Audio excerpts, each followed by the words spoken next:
कुछ दिन पहले सोशल मीडिया पर एक वीडियो देख रही थी। एक खेत था जिसमें ट्रैक्टर चल रहा था और तभी उस वीडियो में दिखा कि एक पक्षी, एक मादा पक्षी जो शायद अंडे जहां पर दिए हुए थे, उधर की ओर जब ट्रैक्टर आ रहा था और वो उस ट्रैक्टर के सामने ज्यादा कुछ कर भी नहीं सकती थी, लेकिन वो पक्षी अपने पूरे पर खोल के खड़ी हो गई अपने बच्चों को बचाने के लिए और ट्रैक्टर रुक भी गया। ये देखकर उसको ये शायद डर था, उसको ये संशय था कि कहीं उसके अंडे पर प्रहार ना हो जाए। ये एक मां का नेचुरल रिएक्शन होता है। हर मां अपने बच्चे को बचाने के लिए, अपने बच्चे को सुरक्षित रखने के लिए, अपने बच्चे के लिए अच्छा हो जाए, इसके लिए हमेशा प्रतिबद्ध रहती है। मां का शायद एक दूसरा नेचर ही है कि वो हर वक्त अपने आंख कान नाक खुले रखती है कि मेरे बच्चे सुरक्षित रहें।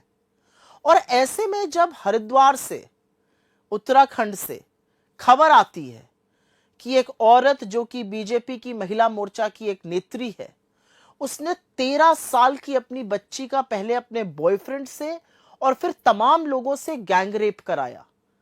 यह सुनकर लगता है कि समाज में क्या हो गया है।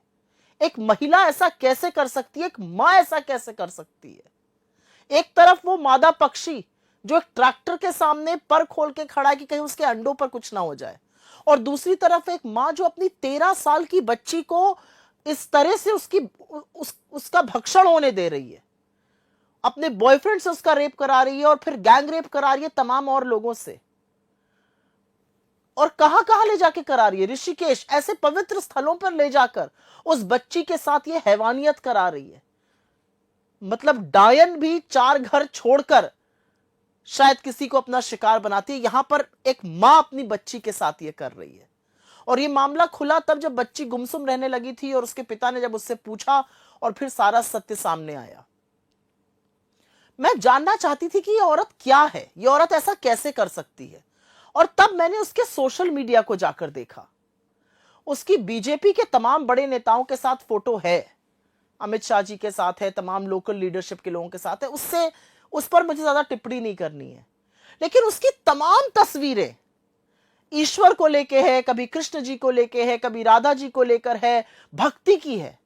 मतलब इतना बड़ा अनावरण ओढ़कर, इतना बड़ा अपने असली कुछ चरित्र पर पर्दा डालकर यह औरत कितनी हैवानियत कर रही थी, ये आप सोचिए। मैं देख रही थी महिला दिवस पर इस औरत ने वुमेन्स डे पर अपनी बच्ची के लिए लिखा है, उस बच्ची के लिए जिसका यह रेप कराती थी।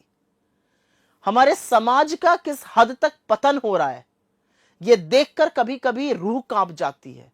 ऐसी घटनाएं निशब्द कर देती हैं क्योंकि आपके मां या आपके पिता, ऐसे लोग आपकी रक्षा के लिए बने हैं।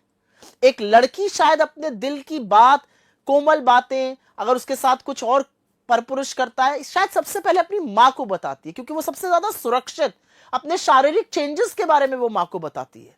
और मां यहां पर पिशाचिनी बनकर उसका रेप करा रही थी। हम लोग बहुत व्यस्त हैं जीवन में, हम लोगों के पास शायद काम इत्यादि से वक्त बहुत कम निकलता है, लेकिन एक बात याद रखिएगा, आपके बच्चे आपकी सबसे बड़ी पूंजी हैं। उनमें इन्वेस्ट करिए, उनकी सुरक्षा का ख्याल रखिए। अपने बेटे और बेटियों को सुरक्षित रखना हम सबकी जिम्मेदारी है। और अगर किसी और के बारे में ऐसी खबर पता चले, अगर किसी अबोध बच्चे के साथ ये हैवानियत, ये दरिंदगी पता चले, तो जरूर कानून को उसके बारे में खबर कीजिए, उस बच्चे को बचाने का प्रयास कीजिए।